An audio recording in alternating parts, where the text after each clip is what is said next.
You felt that Lisa wasn't treating the Toms fairly and decided to confront her. How did that go? Well, I did see that you said something about Tom and Tom, kind of saying like they weren't working really hard at TomTom because they went to Mexico. Yeah, they've been away. And I'm not gonna lie, it really bummed me out. It was a joke, lighten up. Literally, as the words were coming out of my mouth, I realized that it was a completely pointless endeavor. She'll never take what I'm saying seriously. I'll always be her like minion. You know, what is the point? All I'm gonna do is make her mad, and this is never gonna be. She'll always She'll like, just hold it over your head. She'll try to, she'll get vindictive. She'll try to like get back at me for having this opinion and these concerns. So you know what? Screw it. I'll just go back to my f***ing corner and stay out of it and live my life. You know, obviously with Ken and Lisa, there's a lot of respect, but they can sometimes be very aggressive. Even now, I'm scared. Like, even now, like, talking about this, like, makes me, like, feel uncomfortable and nervous and, like, am I gonna be punished for, like, something that I say? That always, like, freaks me out. I disagree with that way of leading. And to me, like, you get loyalty by giving happiness and positive reinforcement, not through intimidation, not through arrogance or whatever. What are you afraid that Lisa would do? I mean, you've seen. Yeah, but literally just like, let's point to Kristen. Nobody wants to be treated the way Lisa treats me. So that is why everyone just. The thing is that if Lisa says the sky is purple, every person in the entire world will be like, Lisa's word is gold, so the sky must be purple. She can do no wrong in anyone's eyes, and so it's like really hard to have a difference of opinion with her. Like, she can literally come up to you and say, you ran over my cat. And you'll be like, number one, I'm not in town. And number two, you don't have a cat. And she's like, keep telling yourself that. Yeah. And you suddenly are like, did I run over her cat? And then you have all this guilt. Like, I don't hate cats. I didn't mean to. Yeah. Like, what the f then am I everyone on talking the about? internet is like, you're a cat killer. Yeah. Dude, I'm fearful for us right now. Like when this I'm comes not. out. It can't get any worse for me. I'm fine. Well, could you like delicately edit that so that like we still are asked back next season? He's like, we're just gonna edit the bad shit Kristen said. You guys are fine.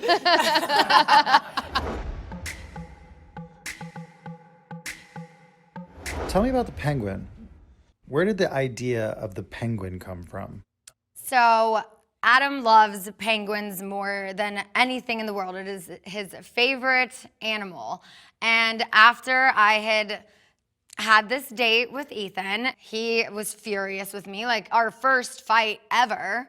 And I was just like racking my brain, like, what can I do to get him to forgive me, to prove that like I only do care about him? And I was like, I got it. I'll get him a fucking penguin. You can adopt a penguin. You adopted this mother. Oh my God, no.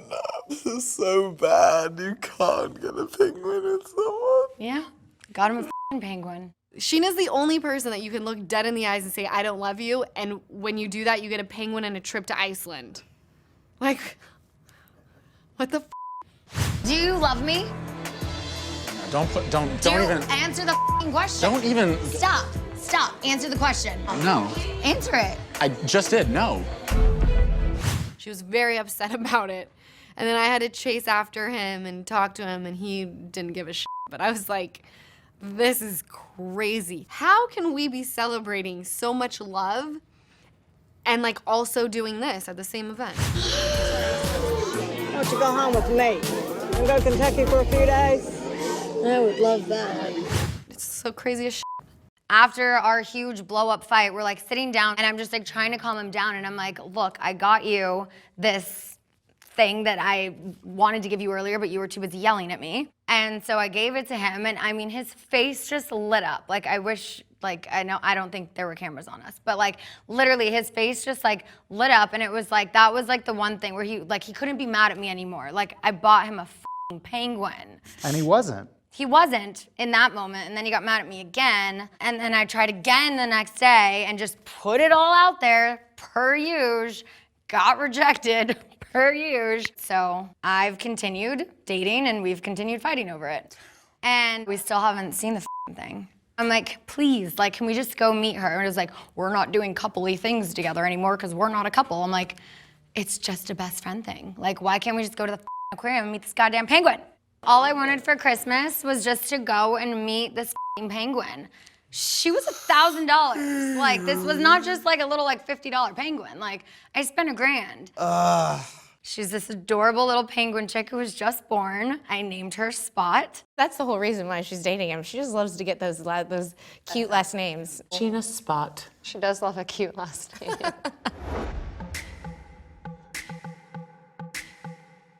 Brittany, could Lisa have possibly given you a better gift than doing a beer bong at your engagement party?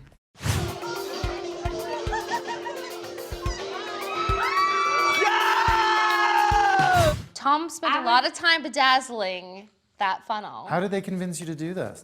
Because, it's got terrible gas. Smell it. Oh. Listen, I never refuse it. Well, Ooh, why are you fanning it's that over because here? it's got Why are you terrible fanning gas. this over here?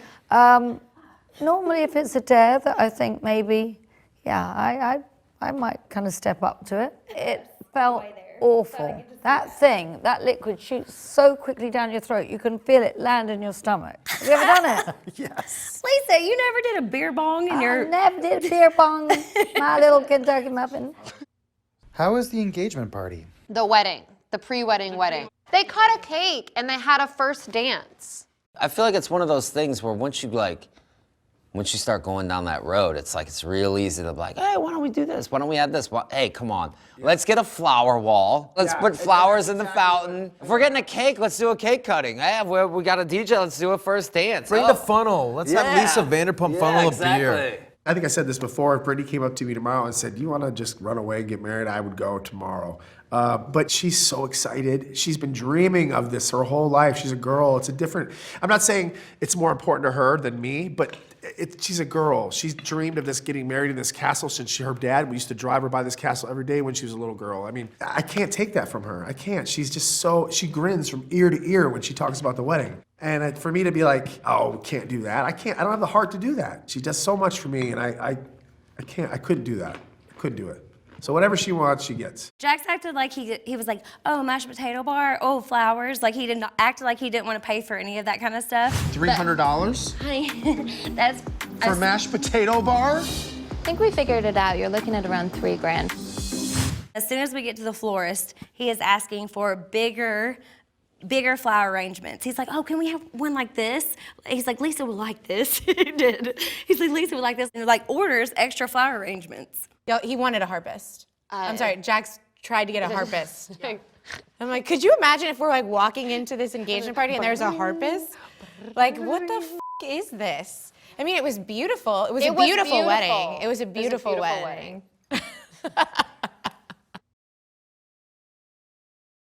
Hi, it's Jax from Vanderpump Rules. Wait, what's after that part? Finish the episode, subscribe, watch more. Hi, it's Jax from Vanderpump Rules. Click here to subscribe. And click here to watch more videos of Vanderpump Rules.